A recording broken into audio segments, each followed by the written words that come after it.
Привет, comrades, TFCom here. It is really dark in this car. I am not used to that. I'm used to my car being really bright on the inside. That's how the rental was. I'm like relearning how to drive this car. It's really weird. Okay. I'm just gonna update you on the situation with my car. I went the wrong way. Start heading towards my apartment. I need to go to Walmart. Yeah, with my car, I am going to be going to Rowlett, where my family's at, and my mom found someone who's willing to pass my car with inspection, even though it wouldn't normally pass. So they're risking their license here, and it's a very big deal, so I don't want to give any names out, plus I don't have the name, so I want to thank him a lot for that. Because I can't afford to not pass inspection. And while it won't fix my car, it'll at least buy me some time, because I really only have a few more days left to do this, for my inspection to pass. And it doesn't matter, you know, it's more of a, I need it to pass than anything else. Like, I really don't have much of a choice here. If I want my car, it needs to pass. So that's where I'm going there.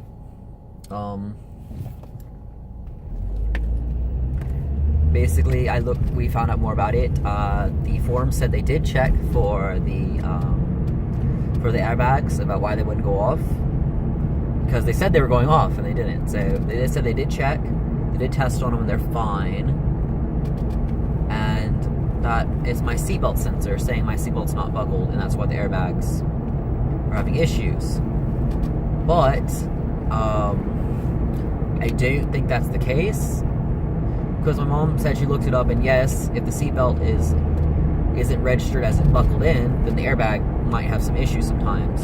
She read about that. I don't know how true that is, but there's also another light that says seatbelt, undone or whatever, unbuckled, which turns on, when the car's on, and that light, once I buckle it in, that light goes away. So obviously it's not the seatbelt. Maybe the sensor is fucked up, I don't know. But if that's the case, then it's because of when I got hit. Because when I got hit, my drink was in the cup holder, it spilled all over me, and therefore my seatbelt. So if it fucked up the sensor, then, that's what happened. And that would be definitely contributed to the wreck.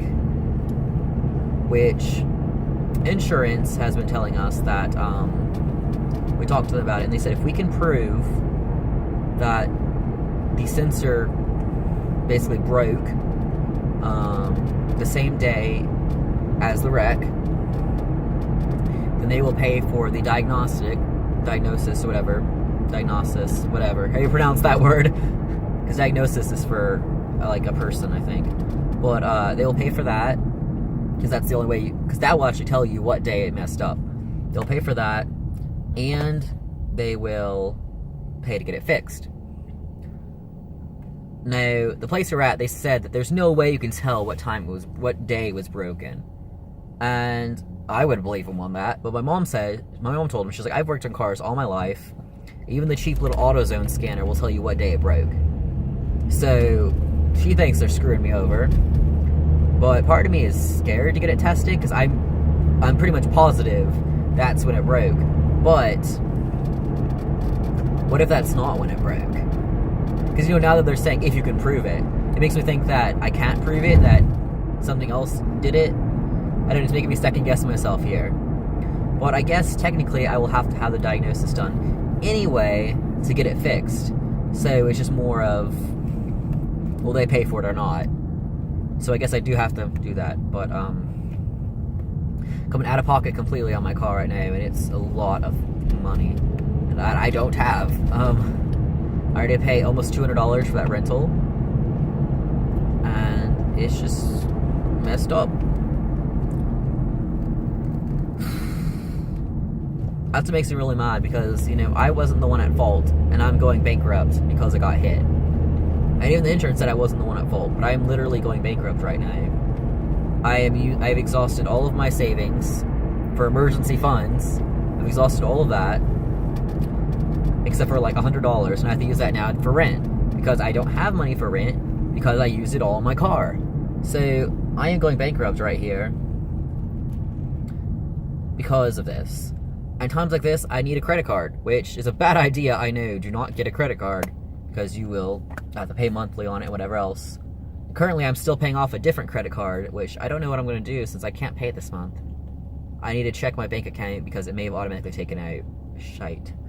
Oh my gosh. But I only owe $38 more left on that card. Or is it 38 left for this month? I don't know. I need to look at that too. Because it used to be 24 a month, then it bumped up to 28 a month, and then now it says 38 due. So I don't know if that means total or if it's for this month. It's a really weird billing cycle there. I have it set to automatically take out the minimum. So I guess that's why it keeps changing. I don't really know. It's strange. But it's supposed to come out on the 24th, which would be tomorrow. No, that's today, isn't it? Yeah, no, that was 24th passed already. 24th was Thursday.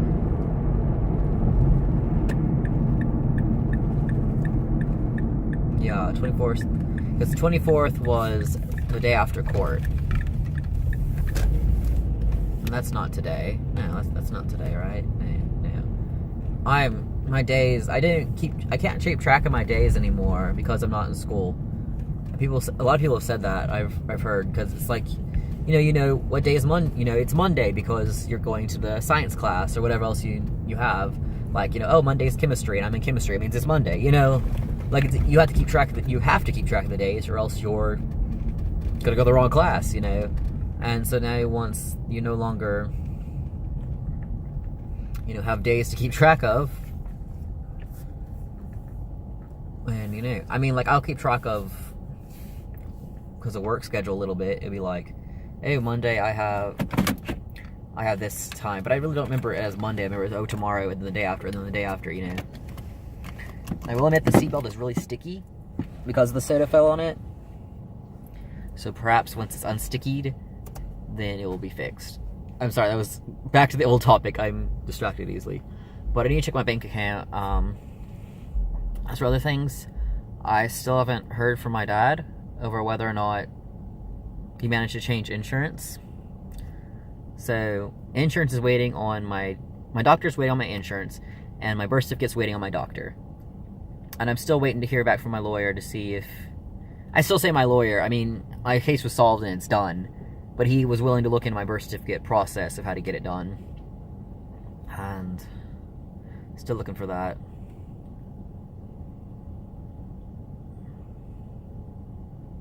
So hopefully, he can help me out with that.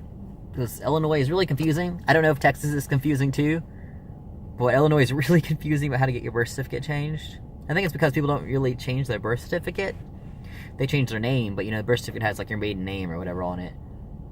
I don't know if it would change if you change your first name, I don't know if it would change your birth certificate. Would it? I don't know. I know if you change your last name, like a maiden name thing, like it still keeps your original last name. You just got married, But I don't know about, first name. I don't know. I did look into it, and they said that birth certificate will say amended on it, which was the reason I didn't want a Texas one. Texas one will say amended male to female, or vice versa, whatever. Like it tells you what got changed, which instantly outs you as trans, which is horrible.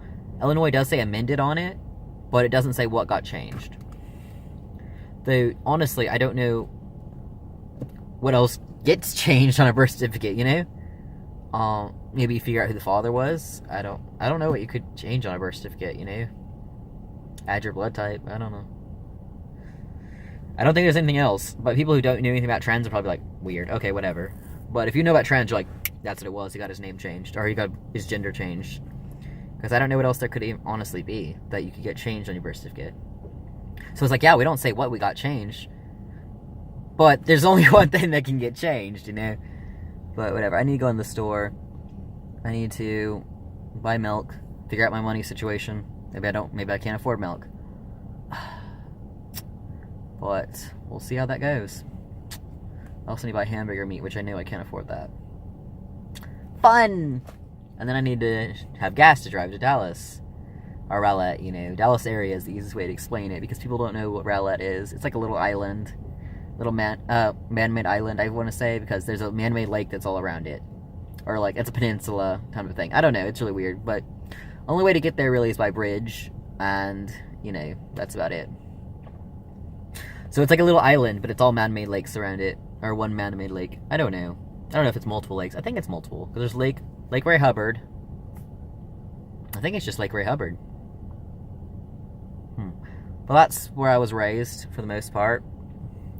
Since I was basically raised in Texas my entire life, but since I moved from Illinois at like 3 months old or something like that. Oh, could have been 3 days. I know it's 3. It's either 3 months or 3 days. Or 3 weeks. It definitely wasn't a full year.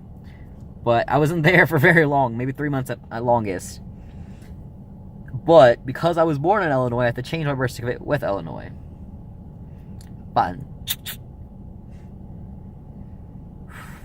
But we'll see how this all goes. I need to go home and pack and clean everything else up. Pets are going to hate me because I'm going to be gone. They're going to be pissed off. My cats... They've gotten a little better. But usually when I leave for too long, my cats get pissed. And piss. I mean, like, quite frankly, they pee on everything. And they get angry and spray and just... They get very angry. But that's just how it is, I guess. Well, I gotta go. So, TF Calm signing off. Bye.